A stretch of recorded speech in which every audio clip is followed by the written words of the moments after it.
görünür kifayət qədər məlumat verə bilməmişik, kifayət qədər işlər görməmişik və daha çox çalışmalıyıq ki, ölüm faizi ürək-damar səbəbindən azalsın.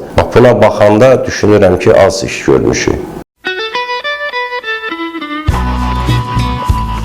Hər gün bir çox insanın həyatına ümid, rahatlıq, şəfa bəxş edirsiniz. Bu təcrübə sizdə yalnız peşəkarlığı formalaşdırır, daxili dünyanıza necə təsir göstərir? Yox, baxmayaraq ki, mən və həmkarlarım hər gün yüzlərlə xəstələrə müalicə yazırıq, müəyyən göstərişlər veririk, müəyyən tapşırıqlar veririk, ola biləcək ağırlaşmalar haqqında məlumat veririk, müxtəlif növ əməliyyatlarda iştirak edirik bütün sahələr üçün.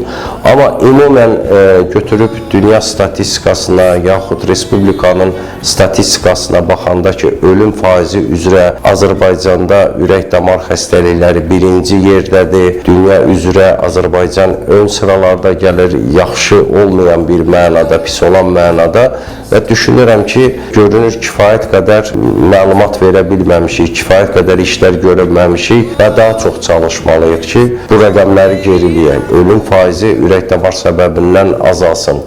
Buna baxanda düşünürəm ki, az iş görmüşük.